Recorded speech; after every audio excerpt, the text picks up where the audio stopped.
میں اس بات کو اچھی طرح جانتا تھا کہ یہاں پر موجود دماغ سب کچھ پھر سے بنا سکتے ہیں۔ ہم نے وہاں سے کیا کچھ حاصل کیا تھا، میں اس بارے میں ابھی کچھ نہیں جانتا تھا۔ جس قدر اس کے لیے سخت محنت کی گئی تھی وہ اپنی جگہ، جتنا وقت لگایا اس کا بھی کوئی دکھ نہیں تھا، لیکن جتنی جلدی اس کے اندر سے حاصل کیا گیا وہ 4 سے 6 منٹ وقت لگا تھا۔ ہمارا مشن مکمل ہو گیا تھا، لیکن اب ہمارے سامنے سب سے مشکل ترین مرحلہ شروع ہونے والا تھا۔ ہمارے لیے وہاں سے نکلنا کسی چمتکار سے کم نہیں تھا۔ میں کسی خوش فہمی میں نہیں رہنا چاہتا تھا کہ ہمارے بارے میں کسی کو پتہ نہیں چلا، بلکہ مجھے یہ پوری طرح احساس تھا کہ جہاں جہاں اس مرکز کا رابطہ ہے وہاں پر معلوم ہو گیا تھا۔ اندر موجود لوگ یوں ہی الرٹ نہیں تھے، انہیں خبر ہو سکتی تھی تو لمحوں ہی میں ہمیں دوسری یا کئی جگہوں پر بھی دیکھا جا سکتا تھا۔ اس لڑکی کے کمپیوٹر میں موجود اندر کا منظر، اس کا اعتماد اور سیکیورٹی گارڈز کا پرسکون رہنا مجھے سمجھ آ رہا تھا۔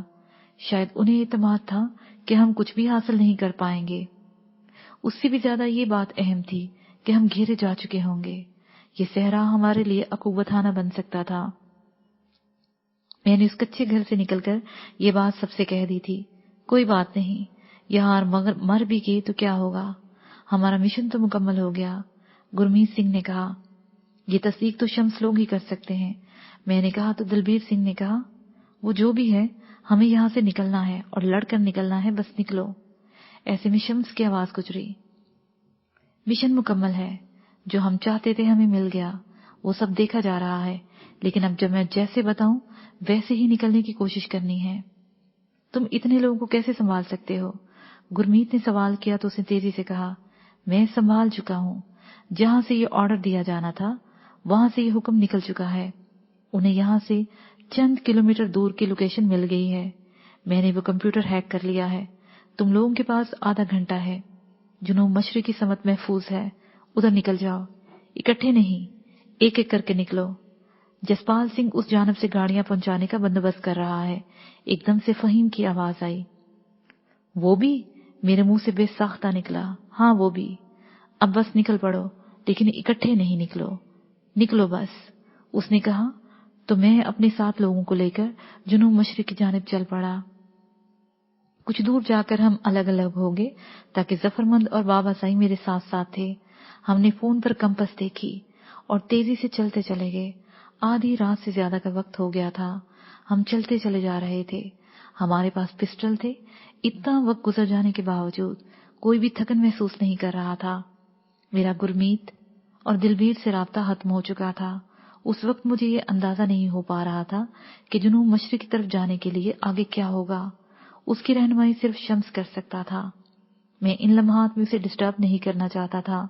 بلا شبہ وہ میرے ہی کہنے پر اس صحرا میں آئے لوگوں کو کسی محفوظ ٹھکانے پر پہنچانے میں مصروف ہوگا۔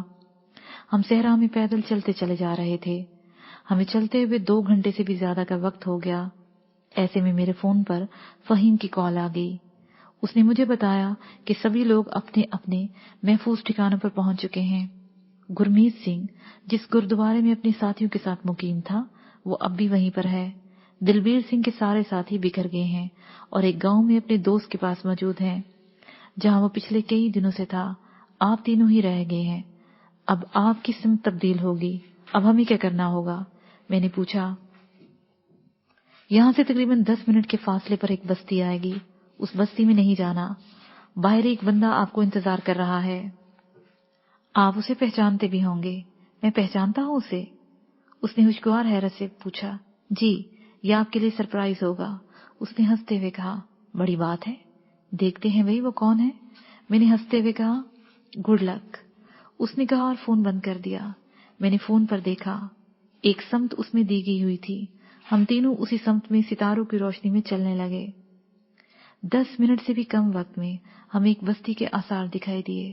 ہم محتاط رہ گئے، ہم ذرا سا الگ ہو کر چلنے لگے تاکہ اگر ناگہانی صورتحال سے واسطہ پڑے تو اس کا مقابلہ کیا جا سکے۔ ہمیں بستی سے کچھ ہی فاصلے پر تھے، اچانک تھوڑے سے فاصلے پر روشنی ہوئی، جیسے کسی نے سیل فون سے ٹارچ چلائی ہو۔ اسی روشنی میں ایک چہرہ میرے سامنے آ گیا، مجھے لگا جیسے میں نے اسے کہیں دیکھا ہو۔ بھاری مونچھیں، بڑی بڑی آنکھیں جن میں شرارت تھی۔ آ جائیں، اب آپ میرے مہمان ہیں۔ اس نے ہوش دلی سے کہا تو میں پہچان گیا، وہ سرمد تھا۔ بہت پہلے جب میں روہی میں مہر خدابخش کے پاس جا پہنچا تھا، یہی وہ لڑکا تھا جس نے مجھے ایک نئی دنیا سے متعارف کرایا تھا۔ مجھے وہیں سے پتا چلا تھا کہ دنیا کیا شے ہے۔ وہ خوبصورت جسم کا مالک تھا اور تانی اس کے ساتھ ہوا کرتی تھی۔ میں ایک دم سے کسی عجیب دنیا میں جا پہنچا۔ ارے سرمد تم؟ میں نے خوشگوار حیرت سے کہا۔ ہاں لیکن میں سرمد نہیں، کشن لال ہوں، آئیں۔ میں آگے بڑھ کر اسے ملا۔ وہ اب بھی ویسا ہی تھا۔ ظفرمند اور بابا سائی سے ملنے کے بعد ہم اس گھر میں چلے گئے۔ وہاں ایک پورا پریوار تھا، ایک بیوی، ایک بچہ اور 2 ملازمائیں۔ میں حیران ہو رہا تھا۔ اس نے ہمیں ایک کمرے میں لے جا کر بٹھایا۔ کچھ دیر بعد وہ سفلچی میں میرے ہاتھ دلوا رہا تھا۔ اسی دوران وہ میرے پاس کان میں قریب لا کے منہ میں بولا، زیادہ حیرت کی ضرورت نہیں، میں نے یہاں شادی کی ہوئی ہے، ابھی مجھے بہت کام کرنے ہیں، آپ کھانا کھائیں، پھر میں نے آپ کو یہاں سے روانہ بھی کرنا ہے۔ لیکن یہ سب؟ میں نے پوچھنا چاہا تو وہ بولا، چند دن بعد، اس نے کہا اور پیچھے ہٹ گیا۔ میں اسے دیکھ کر مسکرانے لگا۔ اس کی ملازمائیں کھانا کھانے لگی تھیں۔ نیا پیراگراف۔ رات کا آخری پہر شروع ہو چکا تھا۔ جسپال سنگھ کھاجو والا کے قریب ہونے والے آپریشن پر سکون کا سانس لیا تھا۔ اسے یہ باور کرا دیا گیا تھا کہ آپریشن کامیاب رہا ہے، جو کچھ بھی انہوں نے حاصل کرنا تھا وہ کر لیا۔ شمس اور مفہیم اس سارے ڈیٹا کو دیکھ رہے ہیں جو وہاں سے حاصل کیا گیا۔ باقی سب ان لوگوں کے ساتھ ہیں جو اس علاقے سے نکلنے والے ہیں۔ 3 مختلف گروپ تھے اور تینوں کو دیکھا جا رہا تھا۔ جسپال سنگھ بیڈ سے اٹھا اور باہر لاؤنج میں آیا۔ چرن سنگھ ابھی تک صوفے پر مدہوش پڑا تھا۔ وہ چند لمحے اسے دیکھتا رہا، پھر آگے بڑھ کر کھڑکی میں آ گیا۔ ایک لمحے کو اسے لگا جیسے سارا چندی گڑھ سکون سے سو رہا ہو، صرف وہی ہے جو اس وقت جاگ رہا ہے۔ خون کی ہوا اس کے چہرے سے ٹکرائی تو اسے اچھا لگا۔ وہ کچھ دیر وہیں کھڑا رہا۔ وہ اس وقت کچھ بھی نہیں سوچنا چاہتا تھا۔ وہ ساری سوچوں سے دور ہو کر خود کو دوبارہ سے بحال کرنا چاہتا تھا۔ وہ حالی حالی نگاہوں سے باہر کی جانب دیکھ رہا تھا۔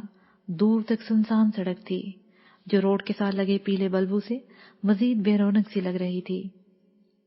وہ چند لمحے اسی منظر میں کھویا رہا، تبھی اس کے ذہن میں ایک سوچ نے سر اٹھایا۔ تم یہاں رہ کر جتنی مرضی کوشش کر لو، تم کبھی اپنے مقصد میں کامیاب نہیں ہو پاؤ گے۔ تیری راہ میں سب سے بڑی رکاوٹ وہی لوگ ہیں جن کے لیے تم نے کچھ کرنا چاہتے ہو۔ مگر مجھے تو کوشش کرتے رہنا چاہیے نا، میری کوشش کو دیکھا جانا ہے۔ میں کچھ نہ بھی کر سکا تو کیا ہوا، ایک ماحول چھوڑ جاؤں گا۔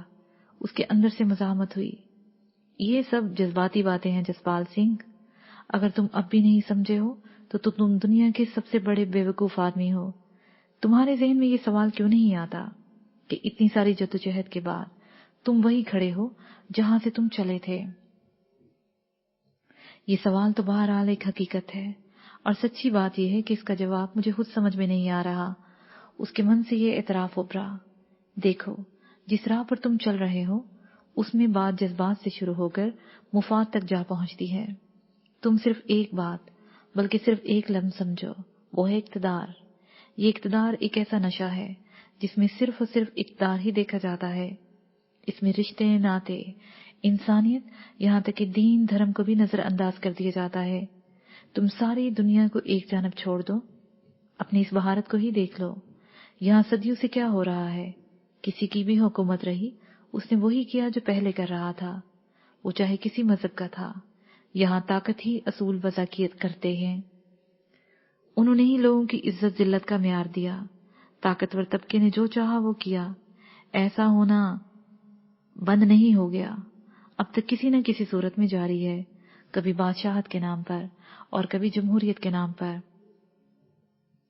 اپنے مفاد کے لیے لڑنا، اسے حاصل کرنا تو انسانی جبلت میں ہے۔ معاشرے کو پرامن رکھنے کے لیے بھی تو طاقت کی ضرورت ہے، ورنہ سب کچھ منتشر ہو جائے۔ اس کے اندر سے سوال ابھرا، کیا انسان برائی کی طرف بڑھتا ہے، اچھائی کی طرف نہیں؟ لیکن سوال یہ ہے کہ اچھائی اور برائی طے کون کرتا ہے؟ ہم ہندو کو مار رہے ہیں اور ہندو ہمیں مار رہا ہے۔ کام دونوں قتل کرنے کا کر رہے ہیں، لیکن دونوں ہی خود کو اچھا سمجھ رہے ہیں۔ بلکہ جب بات دھرم کی جائے تو ان دونوں کے درمیان ہونے والی جنگیں مقدس ہو جاتی ہیں۔